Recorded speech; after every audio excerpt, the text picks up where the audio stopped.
Tadinya aku cuma mau manggil anak majikanku buat makan malam. Namanya Sinta, usianya sekitar 32 tahun.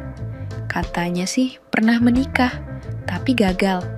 Cantik, elegan, tapi tetap ada sisi manja yang sering bikin aku salah tingkah. Aku ini cuma asisten rumah tangga di rumah ini. Umurku baru 22 tahun, gak banyak omong, kerja rapi, dan selalu berusaha jaga jarak. Malam itu, setelah selesai masak, aku ketuk pintu kamarnya. "Non, makan dulu yok, sudah saya siapin makan malamnya," kataku sambil mengetuk pelan. Gak ada jawaban. Kupanggil lagi, agak keras kali ini, tapi tetap hening, gak ada suara dari dalam. Kupikir mungkin dia ketiduran, tapi pas kupegang gagang pintunya, ternyata gak dikunci. Kubuka sedikit saja, sejengkal, sambil manggil lagi. "Non, makan dulu ya." Dan disitulah aku terpaku. Sinta sedang rebahan di ranjang, HP di tangan, headset menempel di telinganya. Wajahnya serius, tapi juga aneh. Bibir bawahnya digigit pelan, daster tipis yang dia pakai sudah agak tersingkap. Tangannya seperti sedang menjelajahi tubuhnya sendiri, perlahan, penuh kenikmatan. Aku langsung panik, buru-buru kututup pintunya kembali. Jantungku berdegup kencang, nafasku memburu. Ada rasa bersalah, tapi juga rasa lain yang sulit dijelaskan. Kembali ke dapur, aku mencoba menenangkan diri, tapi bayangan tadi terus menari-nari di kepala. Tiba-tiba, suara langkah pelan menghampiri. "Kamu ini, makanannya udah siap kok nggak manggil aku ke kamar sih?" Suara Sinta terdengar datar, tapi matanya menatapku seperti sedang menilai sesuatu. "Maaf Non, tadi saya panggil, tapi kayaknya Non pakai headset jadi nggak denger," jawabku gugup. Dia menatapku sesaat, wajahnya sedikit bersemu. "Emang kamu sempat lihat ke dalam kamar ya?" tanyanya setengah bercanda, tapi sorot matanya tajam. Aku menahan napas, lalu pura-pura santai. "Enggak kok Non, saya cuma nebak aja, mana berani saya buka pintu kamar Non." Sinta hanya tersenyum tipis, tapi senyumnya itu seolah menyimpan sesuatu. Malam itu, dia duduk di meja makan dan menikmati masakanku. Aku menemaninya, tapi lebih banyak diam. Di antara sendok dan suapan, kadang matanya melirik ke arahku. Senyumannya berbeda, lebih hangat, lebih personal. Dan di sanalah semuanya bermula.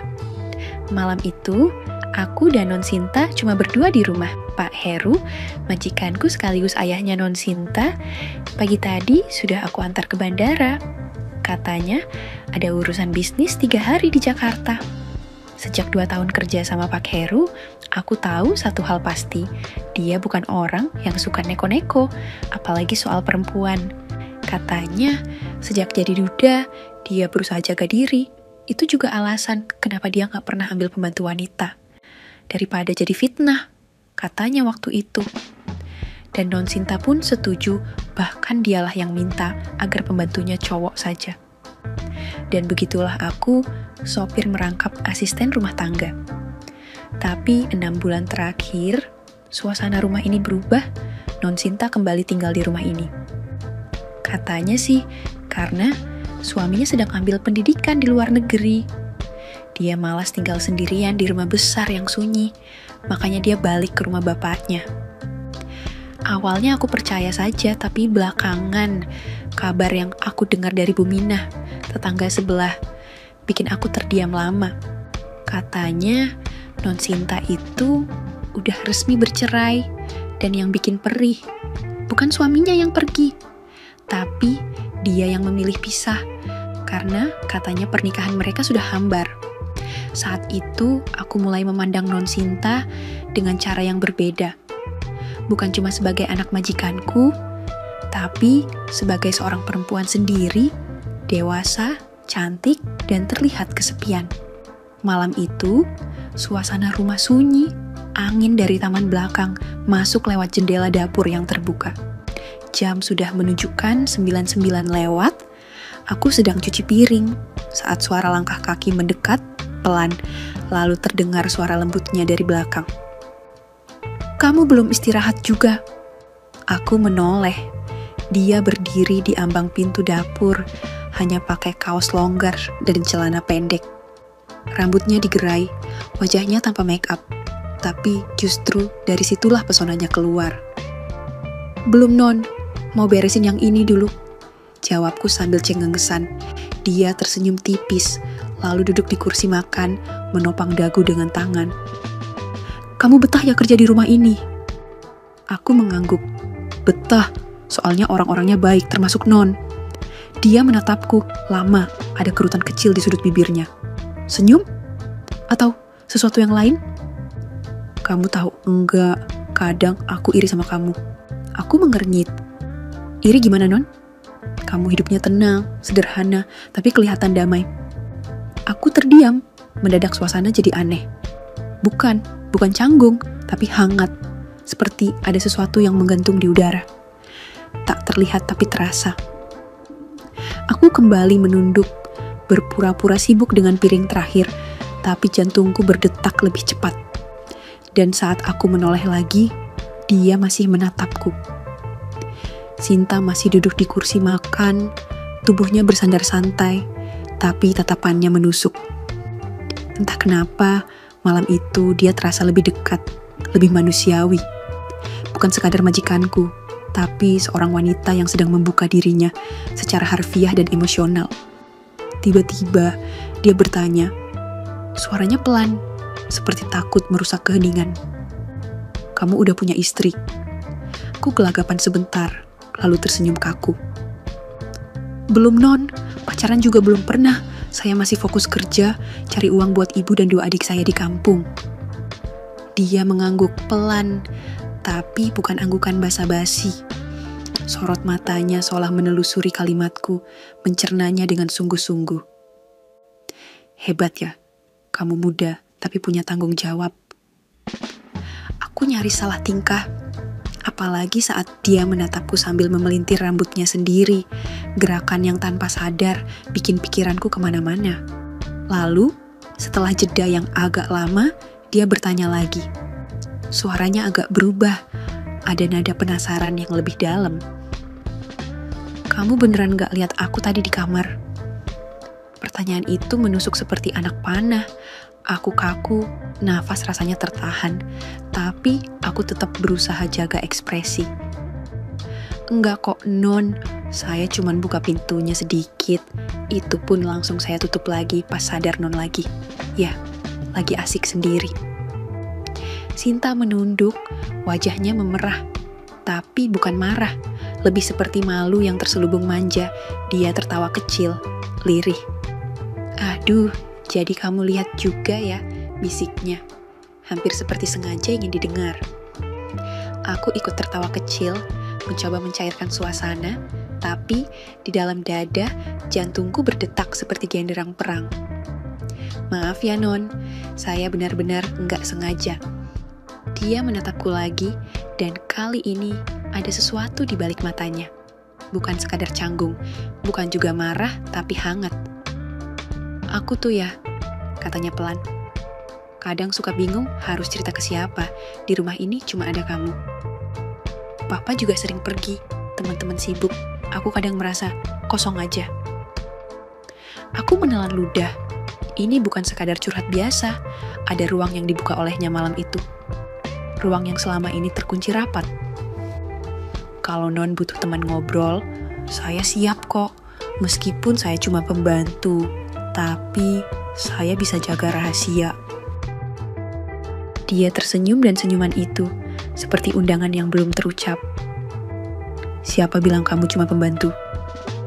Aku terdiam. Kata-katanya mengendap dalam dada seperti teh hangat di malam sepi.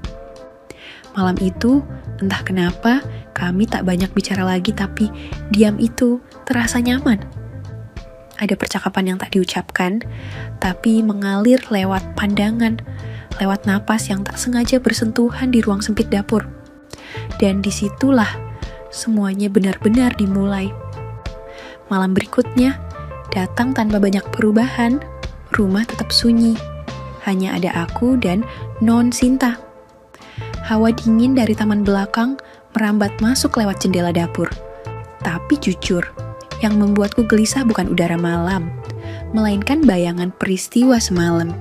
Sekitar pukul 8, aku sudah selesai menyiapkan makan malam. Menu sederhana, sup ayam kampung, tempe goreng, dan sambal terasi yang dia suka. Seperti biasa, aku menuju kamarnya sambil membawa nampan makanan. Di depan pintu, aku kembali mengetuk dengan hati-hati. "Non, makan malamnya sudah siap," kataku dengan nada lembut. Tapi kali ini, dari dalam terdengar suara jawabannya sedikit lebih santai dari biasanya. "Nggak apa-apa, kamu masuk aja, sekalian bawain makanannya ke sini ya." Aku terdiam sejenak, nyaris tak percaya dengan apa yang kudengar. Ke kamar, Non?" "Iya, nggak apa-apa. Aku lagi malas ganti baju, jadi mending makan di dalam aja. Yuk, masuk aja."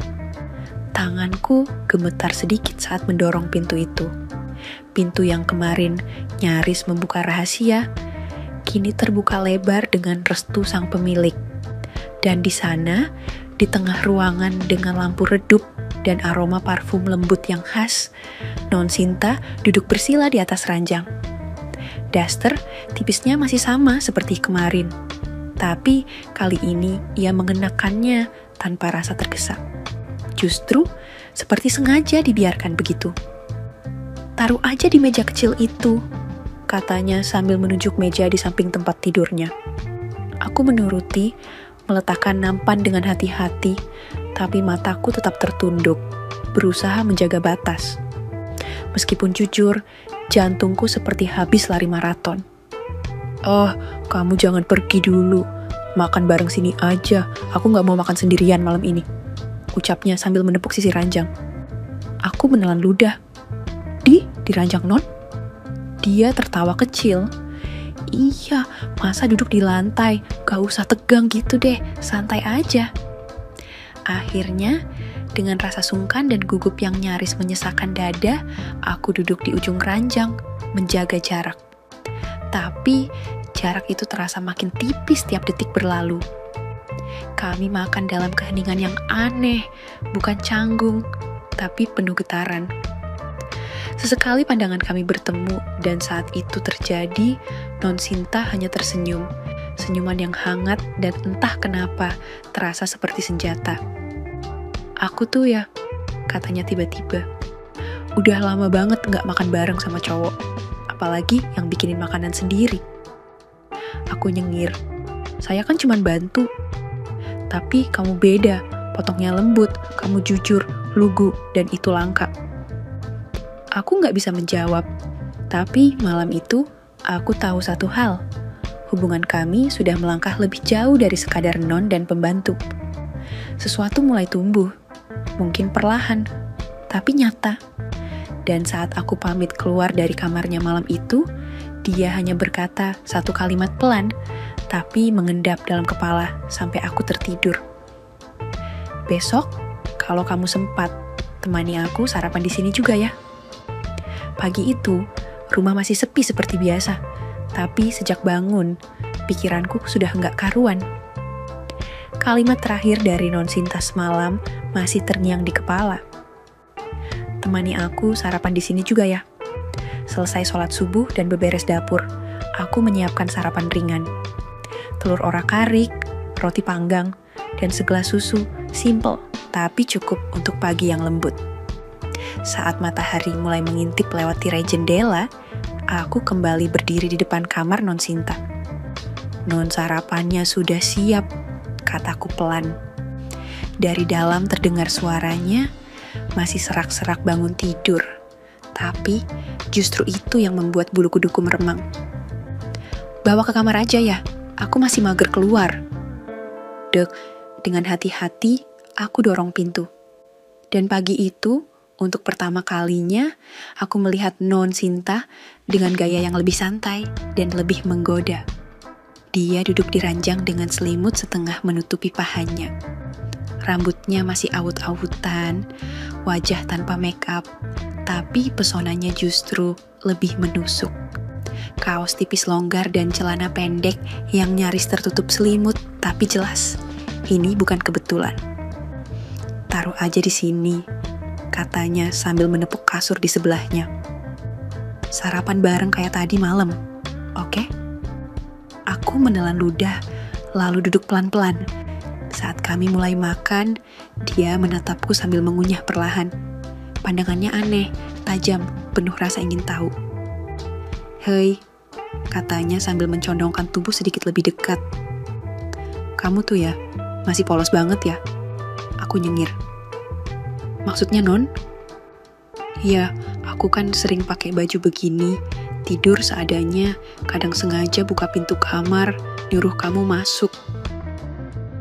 Tapi kamu tuh tetap sopan, gak pernah ngeliatin yang aneh-aneh, gak gatalan."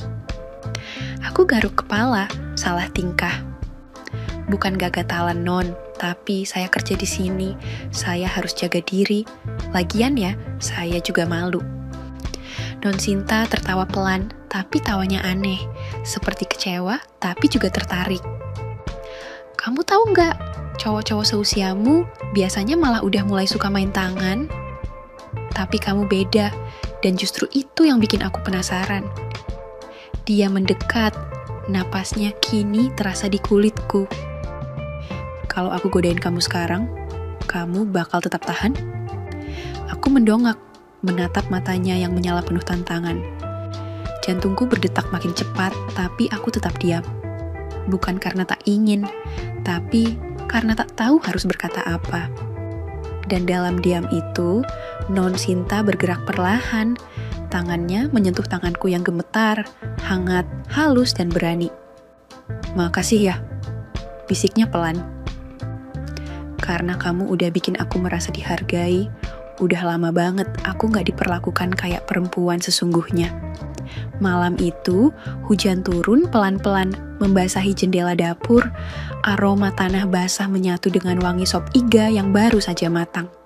Aku menata meja makan dengan hati-hati, seperti biasa, tapi pikiranku udah gak bisa diam. Sejak pagi, bayangan Non Sinta dan semua yang ia ucapkan terus menari di kepala. Sekitar pukul 8, aku berjalan menuju kamarnya dengan nampan makan malam. Ketukan ringan kulepaskan di pintu. "Non, makan malamnya sudah siap." Nggak ada jawaban, tapi dari balik pintu terdengar suara gemericik air. Dia sedang mandi. Aku mau balik lagi ke dapur, tapi tiba-tiba pintu terbuka sedikit. Suara Non Sinta terdengar samar, bercampur uap dari kamar mandi.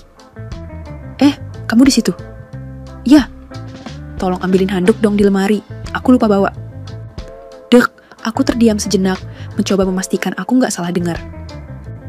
"Di lemari? Sekarang, Non?" "Iya, cepetan. Nggak usah malu-malu deh. Ini kan cuma handuk," katanya diselingi tawa kecil dari balik pintu kamar mandi yang setengah terbuka, menyisakan siluet tubuhnya yang terbalut kabut uap. Aku melangkah pelan, mengambil handuk dari lemari, lalu mendekat ke kamar mandi. Tangan ini gemetar saat menyodorkannya lewat celah pintu, dan saat itu, pintu kamar mandi terbuka sedikit lebih lebar. Cukup untuk memperlihatkan kulit putih yang basah, rambut yang meneteskan air, dan mata yang penuh ajakan. Tangannya menarikku perlahan. "Masuk sini sebentar," bisiknya. Aku nyaris panik. "Non, gak bisa, saya gak berani. Non itu anak majikan saya juga belum pernah." Dia menatapku, wajahnya basah tapi serius. "Justru karena kamu belum pernah, aku ingin jadi yang pertama. Biar kamu tahu rasa yang tak akan pernah kamu lupakan." Aku mundur selangkah, tapi tubuhku ditahan oleh tatapannya. Matanya tak bicara tentang nafsu semata, ada kesepian di sana, ada rindu, ada luka yang ingin disembuhkan. Dan saat aku tak lagi mampu berkata apa-apa, dia menarik tanganku perlahan, membimbingku masuk ke dalam dunia yang belum pernah aku kenal. Malam itu, uap dari kamar mandi perlahan berubah jadi kabut hangat yang menyelimuti dua jiwa kesepian. Bukan sekadar tubuh yang bersatu, tapi ada rasa yang tumbuh pelan, dalam, dan tak bisa dibendung. Malam itu, setelah semuanya selesai, aku merasa seperti ada sesuatu yang berubah di antara kami. Sesuatu yang lebih dari sekadar perasaan biasa. Kami duduk bersama di meja kecil di kamar, di ruang yang sempit tapi terasa begitu intim. Suasana itu berbeda, lebih hangat, lebih dekat, dan entah kenapa aku merasa seolah dunia di luar sana menghilang. Terima kasih sudah menemani malam ini, kata Non Sinta pelan sambil menatapku dengan tatapan yang tak bisa kusangkal lagi. Tatapan yang penuh arti, ada sesuatu di baliknya, keinginan, harapan, dan juga ketakutan yang tak terungkapkan. Aku hanya tersenyum, tak tahu harus berkata apa. Rasa yang tadi kupertahankan perlahan mulai runtuh. Aku merasa nyaman, mungkin lebih dari yang seharusnya. Setelah makan, dia menatapku lagi, kali ini lebih intens. Aku ingin kamu temani aku malam ini, katanya. Nada suaranya lembut, tapi jelas mengandung harapan. Aku terdiam sejenak. Aku tahu ini lebih dari sekadar kebersamaan biasa. Tapi aku juga merasa bingung, seperti ada sesuatu yang lebih besar yang tak bisa kutolak. Aku menatapnya, dan aku sadar, mungkin ini pertama kalinya dalam hidupku, aku merasa benar-benar dekat dengan seorang wanita. Bukan hanya fisik, tapi juga emosi, pikiranku, hatiku. Akhirnya, aku mengangguk. Aku temani Non. Dia tersenyum kecil, lalu berdiri perlahan dan mendekat. Aku ingin kamu belajar lebih banyak malam ini, katanya, suaranya rendah namun penuh makna. Bersama-sama kita akan lebih mengenal satu sama lain. Waktu itu, aku tak bisa menahan diri. Ada dorongan kuat yang memaksa aku untuk terus dekat dengannya, untuk memahami lebih dalam siapa dia sebenarnya. Dan setelah semuanya selesai, setelah kami menghabiskan malam itu dengan cara yang tak bisa aku lupakan, Non Sinta memecah keheningan. Kamu mau kan sama aku? Katanya. Suara lembut dan hampir tak terdengar, namun penuh dengan keinginan yang tak bisa disembunyikan. Aku ingin kamu jadi suamiku. Besok kalau papa pulang, aku mau bilang ke papa tentang kita. Aku terdiam, terkejut. Apa yang baru saja ia katakan? Suamiku? Semua ini terasa begitu cepat, begitu mendalam. Bagaimana aku bisa menjawab ini? Aku bahkan tak tahu pasti apa yang sedang aku rasakan. Malam itu, aku hanya bisa terdiam, mencerna setiap kata-kata yang keluar dari bibir Non Sinta. Rasanya, dunia tiba-tiba berputar lebih cepat. Ada rasa bahagia, ada ketakutan, ada keraguan. Dan yang jelas, semuanya terasa begitu tak terduga. Tak terasa, waktu berlalu begitu cepat. Semua yang terjadi antara aku dan Non Sinta terasa seperti mimpi, sesuatu yang tidak pernah kuimpikan sebelumnya. Namun, kenyataan tak pernah lebih indah dari ini. Pak Heru, meskipun awalnya terlihat kaget dan tidak percaya, akhirnya memberikan restu untuk kami. Mungkin itu bukan keputusan yang mudah baginya, karena aku hanyalah sopir yang datang dari latar belakang yang jauh berbeda. Namun, cinta yang tulus antara aku dan Sinta tidak bisa disangkal. Kami berdua saling melengkapi, meskipun ada jarak usia yang begitu jauh. Jaga Sinta dengan baik anakku, kata Pak Heru pada hari pernikahan kami. Suaranya tegas namun penuh kasih sayang.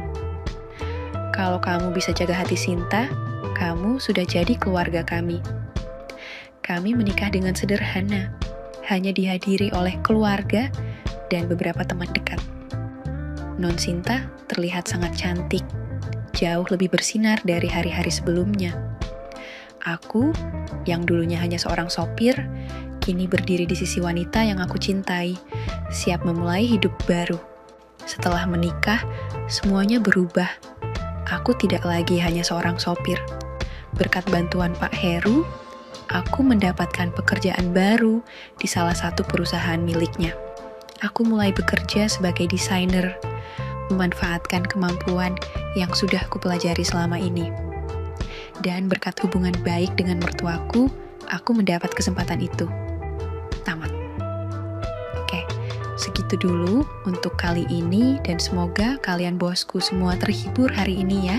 Sekali lagi, tidak pernah lupa Mimi ingin mengingatkan bahwa tidak ada maksud untuk merusak moral. Tapi di sini kami selaku admin channel Makiem hanya berbagi pengalaman dari viewer saja yang tentu saja tidak untuk ditiru. Terima kasih sudah mau mendengarkan kisah nyata ini. Ambil baiknya dan buang buruknya dari cerita kisah ini. Semoga hal seperti ini tidak terjadi kepada kita semua bosku, dan semoga kita semua dilindungi dari mara bahaya. Amin ya robbal alamin. Terima kasih, dan sampai jumpa di cerita selanjutnya. Jangan lupa like, komen, share, dan subscribe. Oh iya, kira-kira kalian semua bosku yang terhormat kepengen kisah-kisah yang seperti apa lagi nih? Tolong berikan komentar-komentar kalian di video ini ya.